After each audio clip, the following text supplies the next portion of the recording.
Hi, boys and girls, it's Miss Daniels, and I wanted to read a story. It is called Buzz. Buzz loved being a bee. She loved the taste of honey. She loved dozing in her cozy hive. She loved nosing in the sunlit clover.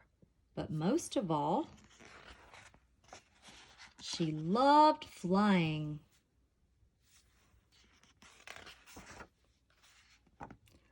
Sometimes Buzz would swoop real low under the blackberry bramble where Snail lived.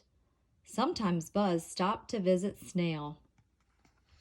Snail, who could not fly, enjoyed hearing Buzz tell about the world beyond her berry bramble. Buzz would buzz the latest.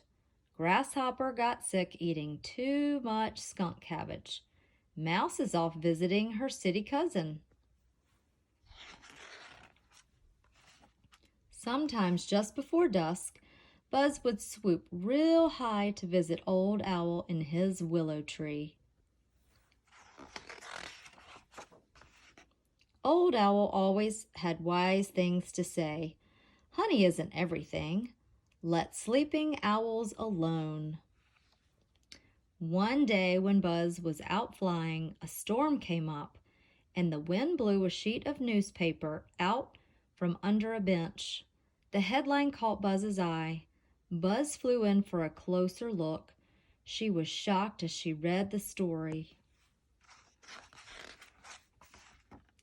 Professor declares bees can't fly. The rest of the article was missing, but Buzz had read enough. If someone like Professor Popkin said bees can't fly, it must be true. Buzz bobbled and wobbled and fell plip to the ground.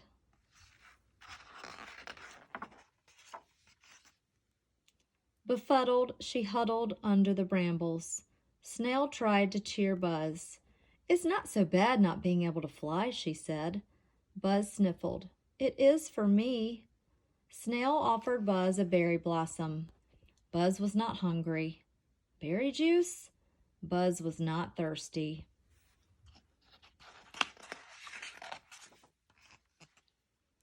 Buzz sniffed the afternoon air.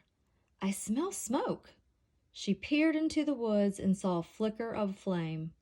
"Fire!" she cried. "Old Owl is in there." Old Owl was a very sound sleeper. Nothing ever woke him before dusk. Buzz had to get to her friend fast. Buzz raced around a fallen pine cone, scrambled over a twig. She stumbled, she tumbled, she tripped, and she flipped. Old Owl needed her, and all she could do was run. How would she ever get up the tree? Buzz wished she had never read the professor's words. The words thumped like her beating heart as she raced over the forest floor.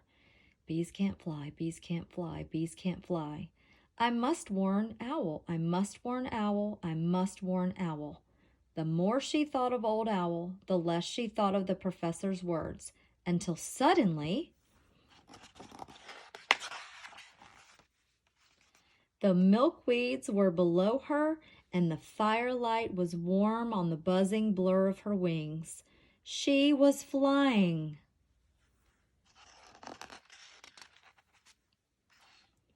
She darted into Old Owl's nest. Smoke billowed and made her drowsy. She settled woozily by her friend and buzzed as loud as she could. She held that note until she toppled onto Old Owl's ear.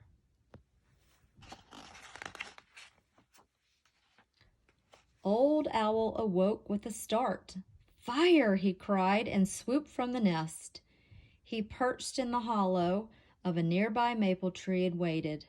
Luckily, it soon began to rain. Later, when it stopped, Old Owl shook his damp feathers.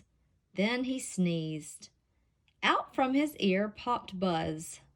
"Buzz?" said Old Owl. "What are you doing in my ear?" "I think I saved you," said Buzz, "and I can fly." Of course you can fly, said Old Owl. You're a bee. Bees fly. Yes, says Buzz. You're right. I am a bee.